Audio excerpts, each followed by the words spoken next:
Hello friends, welcome back to my channel agro studies में आप लोग का बहुत बहुत स्वागत है। फ्रेंड्स, आज की इस वीडियो में बात करेंगे यूपी कैटेट। जी हाँ फ्रेंड्स, हम आज की इस वीडियो में बात करेंगे यूपी कैटेट के सभी इम्पोर्टेंट के क्वेरीज के बारे में बात करेंगे। जैसे यूपी कैटेट में कितने एफिलिएटेड कॉलेज हैं, टोटल कितने सीटें हैं, इम्पोर्टेंट क्वेश्चन कहाँ से मिलेगा, मॉडल पेपर कहाँ से मिलेगा, ठीक है, कैसे तैयारी करें। तो संपूर्ण जानकारी आप लोग को इसी चैनल पर उपलब्ध हो जाएगी, ठीक है। जैसे कि इम्पोर्टेंट क्वेश्चन के बारे में बात करें तो हमारे चैनल पर सभी इम्पोर्टेंट क्वेश्चन के आप लोग प्राप्त कर पाएंगे, ठीक है। कोई भी दिक्कत नहीं है। यदि आप इसके साथ साथ यदि बीएचयू की तैयारी कर रहे हैं तो भी आप लोग यहाँ से प्राप्त कर ले जाएंगे, ठीक है। तो वीडियो को बिना देरी किए स्टार्ट करते हैं, ठीक है। सबसे पहले आप लोग देख लीजिए, ये हमारा एडमिशन ब्राउचर है, यानी कि यूपी कैडेट का ब्राउचर है। किस प्रकार से है, सबसे पहले मैं बात करूंगा बीएससी एग्रीकल्चर वाले बच्चों के लिए केवल ही बात करूंगा, ठीक है। एमएससी वालों के लिए मैं आपको बता दूं भाइयों कि एमएससी वालों का वीडियो मैं अगले पार्ट में दूंगा आप लोगों को, ठीक है। कोई चिंता करने की आवश्यकता नहीं है, संपूर्ण जानकारी आप लोगों को दूंगा, ठीक है। तो वीडियो को बिना देरी के स्टार्ट करते हैं। देखिए, यूपी कैडेट का फॉर्म तो आगे आपको पता ही होगा, ठीक है। अब सबसे पहले देख लीजिए, अब इसमें आप लोगों को 1 मिनट ज़रा वेट कीजिए, 2 मिनट। अब देखिए, आप लोग थोड़ा ध्यान दीजिएगा, यूपी कैटेट 2022 आप लोग नहीं लिखिएगा, 2023, ठीक है। समझ लीजिए 2023, क्योंकि 2022 और 23 का ब्राउचर सेम है, ठीक है। इसलिए मैं 2022 का क्यों इसलिए बता रहा हूँ कि काफ़ी जो चीज़ें बताई गई है वो 2022 में बताई गई, जो 2023 वाले ब्राउचर में नहीं बताई गई है, ठीक है। तो आप लोग को कोई चिंता करने की आवश्यकता नहीं है। देखिए, आमतौर पर देखिए, केवल ऑनलाइन आवेदन कर सकते हैं। जी हाँ फ्रेंड्स, केवल आप लोग ऑनलाइन आवेदन कर सकते हैं, ना कि आप लोग ऑफलाइन कर सकते हैं। जी हाँ फ्रेंड्स, ना कि आप लोग ऑफलाइन कर सकते हैं, आप केवल ओनली वन ऑनलाइन आवेदन कर सकते हैं। ऑनलाइन आवेदन का फॉर्म का कितना पैसा लगता है आप लोग को बता दूं कि 1250 रुपया से 1500 के बीच में समथिंग लगता है, ठीक है। तो आप लोग आवेदन कर सकते हैं, ठीक है। और कहाँ से आप लोग आवेदन करेंगे ये आप लोग को बता दूं कि आप लोग को आवेदन करने के लिए आप लोग का आता है सरकारी रिजल्ट। जी हाँ फ्रेंड्स, सरकारी रिजल्ट आता है, वहाँ से भी आप लोग आवेदन कर सकते हैं, या फिर यूपी कैडेट। जी हाँ फ्रेंड्स, यूपी कैडेट के ऑफिशियल वेबसाइट से भी आप लोग कर सकते हैं, ठीक है। इसमें कोई दिक्कत नहीं है। जैसे यूपी कैडेट एग्जाम org.com, ठीक है। तो यहाँ से आप लोग कर सकते हैं, या फिर www, ठीक है, BUAT edu.in पर भी आप लोग कर सकते हैं। यहाँ पर वेबसाइट है, यदि कोई भी इम्पोर्टेंट क्वेरीज होती है यहाँ पर सबसे पहले आप लोग को वो दे दी जाती है, ठीक है। अब इसके बाद देखिए, ऑनलाइन आवेदन करने समय आधार नंबर की आवश्यकता रहेगी, ठीक है। देखिए, आमतौर पर जब आप आवेदन करेंगे तो आप लोग को आधार नंबर की आवश्यकता होगी, ये आप लोगों को पता होना चाहिए, ठीक है। तो तमाम जानकारी इसमें दी गई है। आप लोगों को मैं टेलीग्राम चैनल मतलब प्रोवाइड कर दे रहा हूँ अपने डिस्क्रिप्शन बॉक्स में, वहाँ से आप लोग मेरे टेलीग्राम चैनल मतलब आप लोग ज्वाइन कर लीजिएगा, या फिर हमारे व्हाट्सएप ग्रुप पर ज्वाइन कर लीजिएगा। मैं आपको शाम को टाइम, ठीक है, शाम के टाइम आप लोग को सेंड कर दूंगा, जिससे सभी बच्चे मतलब एक साथ प्राप्त कर ले जाएंगे, ठीक है। तो इसके बाद देखिए, आप लोग ध्यान दीजिएगा, अब आमतौर पर देखिए महत्वपूर्ण टेलीग्राम नंबर।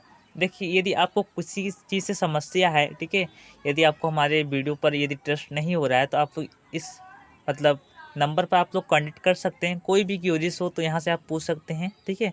यानी कि जब रिजल्ट कब आएगा, रिजल्ट से संबंधित कोई भी जानकारी आप लोग पूछ सकते हैं। तो यहाँ से आप लोग जानकारी आप प्राप्त कर सकते हैं। जैसे 9559, ठीक है, 8495, इसके बाद 66, इसके बाद 9559841565।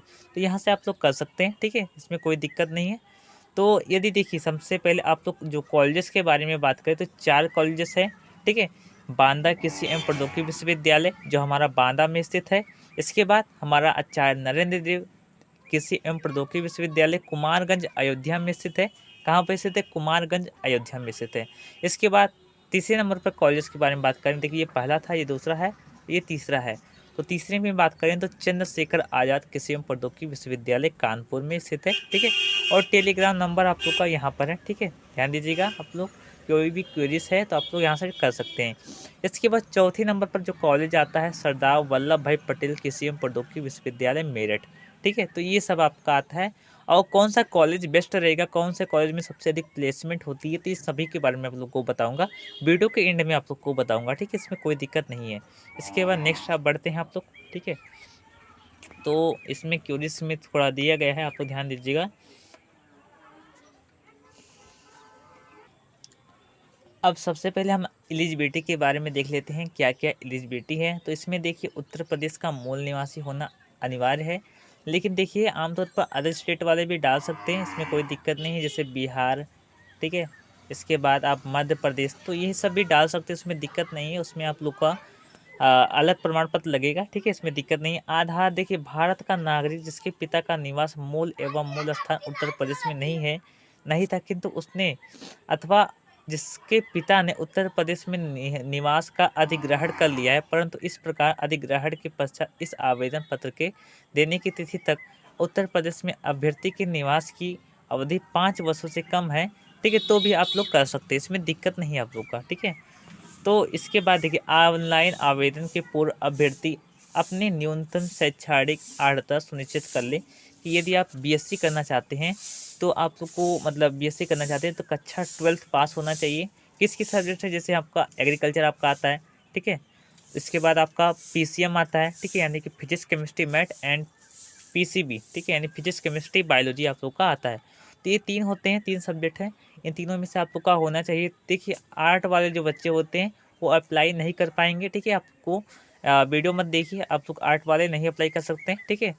तो ये सब होते हैं, ठीक है। और जो व्यावसायिक वाले होते हैं, साहित्यिक वाले होते हैं, तो ये सभी नहीं कर सकते हैं, ठीक है, जो यूपी कैडेट में यानी बीएससी एग्रीकल्चर नहीं कर सकते हैं आप लोग। तो इसके बाद नेक्स्ट आपका लोग देखिए, इसमें अभ्यर्थी को संज्ञान में रखना होगा कि ऑनलाइन करने से पूर्व अधिमानी अर्हता का आंकलन स्वयं करना होगा। इसके बाद देखिए थोड़ा कुछ दिया गया इसमें, देख लीजिए आमतौर पर। तो जो मिनिमम एजुकेशनल एलिजिबिलिटी के बारे में बात करें, आप लोग को पहले ही बता चुका हूँ, बीएससी हॉनर्स एग्रीकल्चर में यदि एडमिशन ले रहे हैं तो इंटरमीडिएट आपका एग्रीकल्चर साइंस या फिर पीसीबी या पीसीएम या फिर physics chemistry math and biology से होना चाहिए, ठीक है। तो ये सब है आप लोग का। इसके बाद हॉर्टिकल्चर के बारे में बात करें तो हॉर्टिकल्चर का भी सेम है, ठीक है, इसमें कोई दिक्कत नहीं। इसके बाद फॉरेस्ट्री के बारे में बात करें तो intermediate in agriculture science PCB PCM and PCM भी है, ठीक है, तो ये सब है। इसके बाद बैचलर इन फिजिक्स साइंस के बारे में बात करें यानी कि बीएफएससी। देखिए आमतौर पर काफ़ी जो बच्चे होते हैं सबसे अधिक, ठीक है, बीएफएससी में जाते हैं और बीबीएससी में जाते हैं, इन दोनों में बहुत ही ज़्यादा मार होता है, ठीक है। तो बहुत ही कम सीटें हैं, आप लोगों को अभी बता दूंगा कितनी सीटें है कितनी सीटें नहीं है, ठीक है, तो ये सब आप लोग को बता दूंगा। तो देखिए आमतौर पर जो बैचलर डिग्री यदि फिजिक्स से करना चाहते हैं तो आप लोग इंटरमीडिएट एग्रीकल्चर से होना चाहिए, ठीक है। या फिर यदि बीबीएससी करना चाहते हैं, ठीक है, तो बीबीएससी वाले जो बच्चे होते हैं, ठीक है, तो वो ओनली वन, ठीक है, इंटरमीडिएट पीसीबी और पीसीएमबी वाले ही केवल कर सकते हैं, जो इंग्लिश मीडियम एस पर सब्जेक्ट वाला होना चाहिए, ठीक है, यानी 50% आप लोग का होना चाहिए, ठीक है। तो ये सब आप लोग का है, एग्रीकल्चर वाले बीबीएससी नहीं कर सकेंगे। इसके बाद बीएससी हॉनर्स कम्युनिटी साइंस के बारे में बात करेंगे तो ओनली वन गर्ल के लिए है, ठीक है। इसके बाद बीटेक इन बायोटेक्नोलॉजी के बारे में बात करें तो ये सब होते हैं, ठीक है, agriculture science PCB PCMB and PCM वाले भी कर सकते हैं।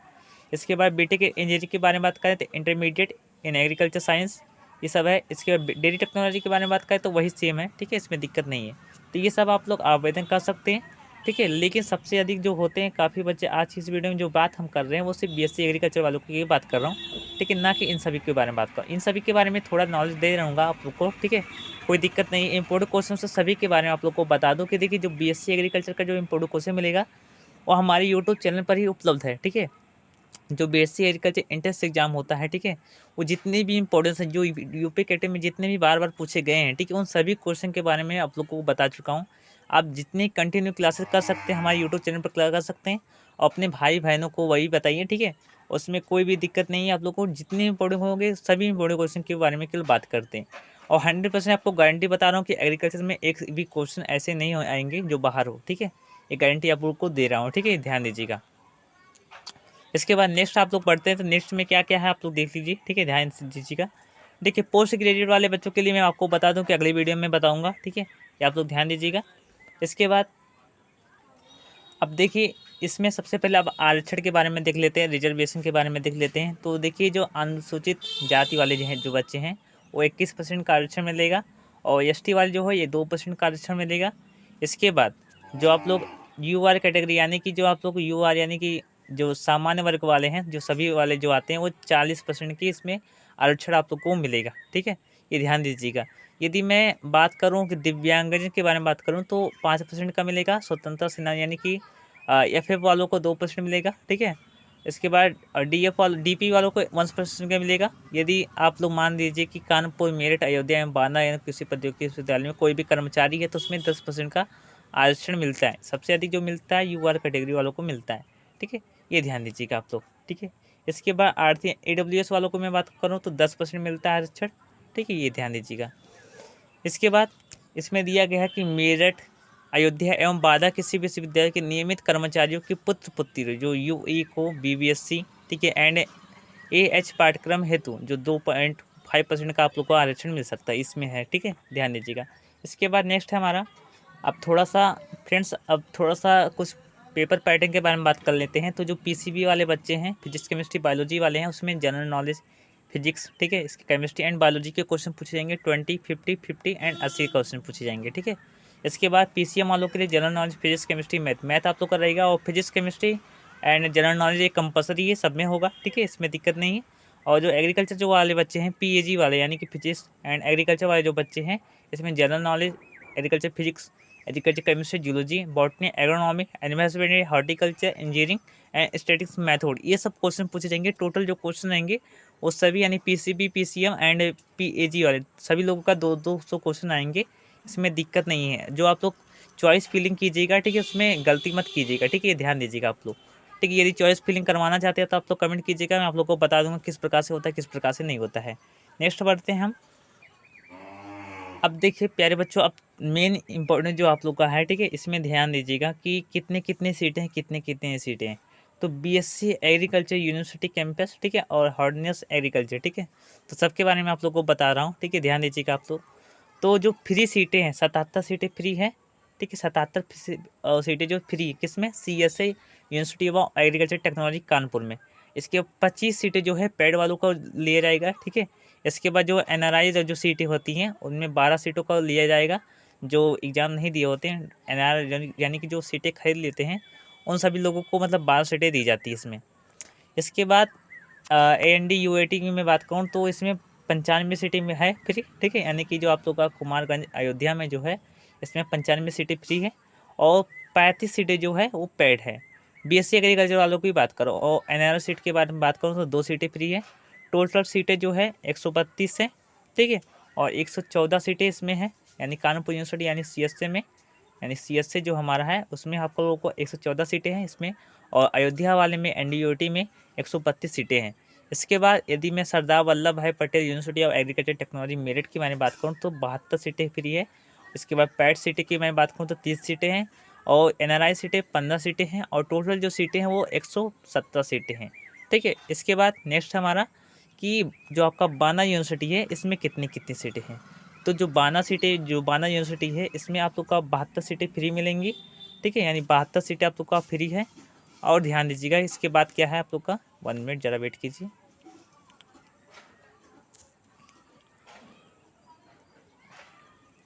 तो 72 सीटें आप लोग का फ्री है। इसके बाद जो पैड सीटों की मैं बात करूँ तो पैड सीटें आप लोग का 30 सीटें हैं, और NRI सीटें 2 सीटें, टोटल 104 सीटें हैं। ठीक है, तो इस प्रकार से आप लोग का जो टोटल सीटें जो बनता है आप लोग का 114 इसमें है CSA में, 132 अयोध्या में, 117 आप लोग का मेरठ में, और 104 आप लोग का बांदा में आप लोग का है। ठीक है, ये केवल BSc एग्रीकल्चर वालों की बात कर रहा हूँ। ठीक है, तो ये सब हो गया। और हॉर्टिकल्चर की भी टोटल जो सीटें हैं जो CSA में हैं 33 सीटें हैं। इसके बाद अयोध्या में 80 सीटें, 44 सीटें मेरठ में, और 104 सीटें कहाँ पर है, बांदा यूनिवर्सिटी में है। ठीक है, तो ये सब सीटें हैं आप लोग का। तो नेक्स्ट हम बढ़ते हैं। ठीक है, तो नेक्स्ट हमारा क्या है, जो टोटल जो सीटें हैं, ठीक है, जो टोटल सीटें हैं जो 404 सीटें हैं। ठीक है, यानी कि सभी चीज़ मिलाकर 404 सीटें CSA में हैं, 512 किस में है, अयोध्या में है, 496 हमारा सरदार वल्लभ भाई में है, और बांदा यूनिवर्सिटी में 380 सीटें हैं। ठीक है, तो इस प्रकार से पूरे सीटें यूपी कैटेगरी में आप लोग को मिल जाएंगे। ठीक है, तो BSc एग्रीकल्चर वालों का हो गया। UG कैटेगरी में जितने भी प्रोग्राम थे उन सब के बारे में बात कर चुका हूँ। नेक्स्ट बढ़ते हैं जो इम्पोर्टेंट, अब हम थोड़ा फीस उसके बारे में बात कर रहे हैं। ठीक है, तो जो फीस स्ट्रक्चर की मैं बात करूं तो जो BSc एग्रीकल्चर वाले जो बच्चे हैं, ठीक है, उन सब की फ़ीस के बारे में बात करूं तो 6,000 रुपये आप लोग को लगेगा। जब आप एडमिशन कराने जाएंगे उस समय 6,000 रुपये देंगे। ठीक है, यदि जब सेमेस्टर वाइज में बात करूँ तो आप लोग का 20,500 रुपये सेमेस्टर वाइज है। ठीक है, जो टोटल फीस है 20,500 है। इसके बाद आप लोग का जो हॉस्टल फीस, ठीक है, जो आप हॉस्टल ड्यूज़ की मैं बात कहूँ तो 6,000 ये लगेगा, यानी कि 20 5 25,000 26,000, ठीक है, 26,500 रुपये ये हो गया। और 26 6 कितना आपका 32,600 रुपये आप लोग का लगेगा, ठीक है। तो इस प्रकार से 32,500 रुपये आप लोग का टोटल फीस है आप लोग का, ठीक है। ध्यान दीजिएगा 32,600 रुपये फीस लगेगा, ठीक है। तो ये फीसें हैं आप लोग को। लेकिन जो हमारे फ्रेंड्स गए थे वो काफ़ी बच्चे बता रहे थे कि 57,000 रुपया आसपास बैठ जाता है, ठीक है। किस में बैठता है? केवल 1 सेमेस्टर में आप लोग का इतना बैठ जाता है, ठीक है। और आप लोग को स्कॉलरशिप दी जाती है, इसमें दिक्कत नहीं है आप लोग को, ठीक है। स्कॉलरशिप बहुत सारी स्कॉलरशिप मिलती हैं, जितना आप पैसा देते हैं उसमें आपको शायद 50% या फिर 90% आपकी शायद स्कॉलरशिप दे दी जाती है, ठीक है। सभी टोटल मिला जुला कर, ठीक है। इसमें दिक्कत नहीं है, आप लोग, ठीक है, अच्छे से पढ़ सकते हैं। यदि आपकी पैसे में मतलब कुछ कमजोरी है, यदि आर्थिक स्थिति यानी कि इनकम प्रॉब्लम कम है, तो आप लोग को मैं यही कहूँगा कि आप लोग इस कॉलेज में मत जाइए, ठीक है, ध्यान दीजिएगा। तो इसके बाद नेक्स्ट बढ़ते हैं हम। अब इसके बाद जो पेड सीटों वालों की मैं बात कर रहा हूँ, ठीक है। तो पेड सीटों वाले जो बच्चे होते हैं, बीएससी ऑनर्स कृषि वाले जो होते हैं, 2 लाख रुपये आप लोग को ले लिए जाते हैं, ठीक है, 4 सेमेस्टर के, ठीक है। आप लोग को 50-50 हज़ार रुपये लगते हैं टोटल, ठीक है। तो ये ध्यान दीजिएगा आप लोग, ठीक है। तो इसमें कन्फ्यूज होने की आवश्यकता नहीं है, ठीक है ना। फिर आप लोग बाद में कहिएगा कि सर मतलब हम लोग एडमिशन आपके वीडियो पर देख के ही लिया, तो ऐसा कुछ करने की आवश्यकता नहीं है। आपको ध्यान दीजिएगा कि पेड सीटों वालों के लोगों के लिए 2 लाख रुपये एक्स्ट्रा लगता है, 50-50 हज़ार रुपये लगता है, ठीक है। यानी कि ये जो आप लोग का है, ये केवल 2-2 लाख, यानी 2 है आप लोग का, ठीक है। ये हर सेमेस्टर में यानी कि 4 सेमेस्टर का आप लोग को ले लिया जाता है। और जो प्लस में जो सीटें होती है, ठीक है, उनका चार्ज अलग जाती है, यानी कि 32,000 आप लोग का जो 500 32,500 जो पैसा लगता है आप लोग का, वो भी आप लोग का लगता है। और 50-50 हज़ार रुपये भी आप लोग देना पड़ता है, ये आप लोग ध्यान दीजिएगा, ठीक है। और इसके बाद नेक्स्ट बढ़ते हैं हम लोग। और देखिए आमतौर पर जब आप जो जूनियर बच्चे जो आप लोग मतलब इस समय जो आप लोग एडमिशन देंगे, यदि आप कोई कॉलेजेस पाए जा रहे हैं, तो आप लोगों को सीनियर से मैं बातें करा दूंगा, ठीक है। आप लोगों को कोई दिक्कत नहीं है, कोई भी यूनिवर्सिटी हो, ठीक है, इसमें आप लोग को सीनियर से कॉन्टेक्ट करा दूंगा, आप लोग को अच्छे से सजेशन आप लोग को करवा दूंगा, ठीक है। कौन कौन से अच्छे बच्चे मतलब सबके बारे में आप लोग को बता दूंगा, दिक्कत नहीं है, ठीक है। आप लोग के जितने भी सीनियर हैं, बहुत सारे सीनियर हैं, तो उन सब से भी मैं मतलब परिचय करा दूंगा, ठीक है, उसमें दिक्कत नहीं है। नेक्स्ट पढ़ते हैं हम। तो आमतौर पर जो हमारा नेक्स्ट है, अब नेक्स्ट हमारा है ओएमआर सीट के बारे में बात कर रहा हूँ, ठीक है, कि किस प्रकार से ओएमआर सीट भरा जाता है। तो सही तरीका आप लोग का है कि गोला बनाकर आप लोग का भरा जाता है, जिसे आप लोग ध्यान दीजिएगा, इसमें जो ब्लैक करके दिया गया है, तो इस प्रकार से आप लोग को ओएमआर सीट भरा जाता है। और जो गलत तरीका होता है, जो आमतौर पर लगा देते हैं, जो गोला होता है इसमें सही लगा देते हैं, ये आप लोग का गलत तरीका है। इसमें आप लोग को नंबर 1 भी नहीं मिलेंगे, ठीक है। तो इसमें कन्फ्यूज मत होइएगा, गोल आप लोग को बनाकर आना होता है, ठीक है, ध्यान दीजिएगा। नेक्स्ट है हमारा, अब जब आप लोग एग्ज़ाम देने जाएंगे तो कुछ इस प्रकार से ओएमआर सीट मिलेगी आप लोग को, ठीक है, ये ध्यान दीजिएगा आप लोग, ठीक है। तो इस प्रकार से आप लोग को मिलेगा। ब्लू पेन का आप यूज़ कर सकते हैं, साथ ही साथ आप लोग ब्लैक पेन का भी यूज़ कर सकते हैं, लेकिन ध्यान दीजिएगा आप लोग रेड पेन, ठीक है, ग्रीन पेन, इन सब पेनों का आप लोग यूज़ नहीं कर सकते हैं। 4 ऑप्शन रहेंगे, 1/3 का रेशियो रहेगा आप लोग का, ठीक है, सही गलत का। तो इसमें आप लोग सोच समझ कर ही लगाइए। नेगेटिव मार्किंग आप लोग का होता है, ठीक है, इसमें आप लोग को नेगेटिव मार्किंग भी नंबर मतलब काट लिए जाते हैं। इसके बाद डोमिसिल के बारे में बात करूँ तो इस प्रकार से डोमिसिल होता है, इसमें निकलवा लीजिएगा, ठीक है। कुछ इस प्रकार से होते हैं, हस्ताक्षर लगते हैं आप लोग के, ठीक है। SC ST वालों के लिए भी है, OBC वालों के लिए भी है। इसके बाद आप लोग के जनरल कैटेगरी वालों के लिए भी है, सभी लोगों के लिए, ठीक है। तो इस प्रकार से कुछ सर्टिफिकेट हैं, इसमें आप लोग बनवा लीजिएगा, ठीक है। उसके बाद आप लोग मतलब ये सब एडमिशन के बाद लगते हैं, आप लोग के जब एडमिशन कराने जाएंगे उस समय लगेंगे, इसमें दिक्कत नहीं, ठीक है। इसमें अभी से मतलब आप लोग मतलब कन्फ्यूज मत होइएगा। तो ये सब मतलब एडमिशन के समय के मतलब प्रोसेस है आप लोग का, ठीक है, ये ध्यान दीजिएगा। अब हम देख लिए बनारस यूनिवर्सिटी के बारे में बात कर, सॉरी बनारस यूनिवर्सिटी बात कर रहा हूँ मैं, बांदा यूनिवर्सिटी के बारे में बात कर रहा हूँ, ठीक है। आप लोग ध्यान दीजिएगा कैसे किस प्रकार से आप लोग का बिल्डिंग है, ये ध्यान दीजिए कि इस प्रकार से कुछ इस प्रकार से है, ठीक है। आप लोग का बांदा यूनिवर्सिटी इस प्रकार से, इसके बाद अयोध्या ये वाला है, इसके बाद आप लोग CSC इस प्रकार से, इसके बाद फैजाबाद मेरठ इस प्रकार से है, ठीक है। तो इस प्रकार से कुछ इस प्रकार से है, ठीक है। तो आज की इस वीडियो में बस इतना ही। जानकारी अच्छी लगी है तो लाइक कीजिए, कमेंट कीजिए और अपने दोस्तों के पास शेयर करना मत भूलिएगा। और जल्द ही नेक्स्ट वीडियो में मिलते हैं। और आप लोग को बता दूं कि जो सबसे बेस्ट जो आप लोग का कॉलेज होता है वो आप लोग का CSC होता है। तो आमतौर पर जो सबसे अधिक जो मारा मारी होती है वो CSC वाले बच्चों के लिए होती है, ठीक है। सबसे अधिक जो काफ़ी जो बच्चे इंटरेस्टेड होते हैं और प्लेसमेंट जो होता है सबसे अधिक, वो आमतौर पर CSC वालों का ही होता है, ठीक है, ज़्यादा से ज़्यादा होता है। और इसके बाद जो सेकंड पर आपका आता है NDUT वालों का आता है, ये सब आता है। और आप लोगों को बता दूं, जितने भी इंपॉर्टेंट क्वेश्चन रहेंगे वो सभी हमारे यूट्यूब चैनल पर उपलब्ध हो जाएंगे। जितने भी इंपॉर्टेंट लगातार जो प्रीवियस ईयर से पूछे जाते हैं वो सभी के बारे में आप लोग को मैं अपने यूट्यूब चैनल पर अपलोड करा चुका हूँ, ठीक है, उसमें दिक्कत नहीं है। और जो मतलब आप लोग को बता दूँ लास्ट में आप लोग को कि आमतौर पर जो सबसे अधिक जो पढ़ाई के मामले में जो सबसे बेटर है वो आप लोग का बांदा यूनिवर्सिटी है। कौन सा आप लोग का है? बांदा यूनिवर्सिटी है, आमतौर पर ध्यान दीजिएगा। और इसके बाद आमतौर पे इसके बाद जो चॉइस करते हैं वो आमतौर पर अयोध्या वाले करते हैं, यानी कि जो फैजाबाद वाला जो है वो इस सब मतलब करते हैं, एनडीयूटी को जो है ज़्यादा से ज़्यादा चॉइस करते हैं। इसके बाद जो थर्ड नंबर पर जो आता है सीएससी आता है, और पढ़ाई के मामले में जो वीक है वो मेरिट वाला है। लेकिन मेरिट भले ही वीक है लेकिन आमतौर पर जो प्लेसमेंट और जो काफ़ी जो जो मतलब आमतौर पर जो अपॉर्चुनिटी देता है वो बहुत ही बेटर है। काफ़ी जो सभी यूनिवर्सिटी से सबसे अधिक बेटर देता है मेरिट यूनिवर्सिटी, ठीक है।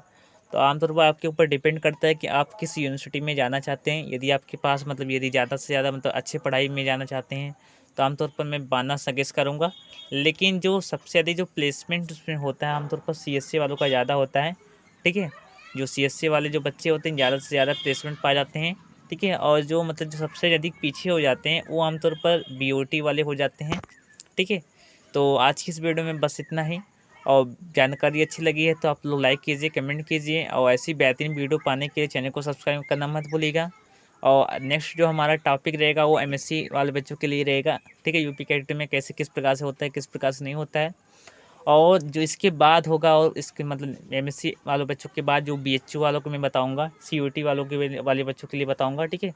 जितने भी इम्पोर्टेंस रहेंगे वो सभी के बारे में बताऊंगा, ठीक है। कौन से कॉलेज लेना है, किस प्रकार से करना है। और अदर यूपी कॉलेज के बारे में बात करूंगा कि यूपी में किस प्रकार से कितने अदर कॉलेजेस हैं जो आईसीआर से टिकट नहीं है फिर भी बहुत ही अच्छा रैंकिंग है, ठीक है। और मतलब यूपी गेट में पढ़ने से मतलब फ़ायदा है या फिर घाटा है, इसके बारे में आप लोग को पहले ही बता चुका हूँ। यदि आपके पास पैसा है तो आप लोग को बहुत फ़ायदा है, पैसा नहीं है तो आप लोग को बस मैं यही कहूँगा कि आप लोग प्राइवेट कॉलेज में मतलब जॉब आप लोग पढ़ सकते हैं प्राइवेट कॉलेजेस में, ठीक है। तो वीडियो देखने के लिए बस इतना ही। धन्यवाद। जय हिंद, जय भारत। धन्यवाद।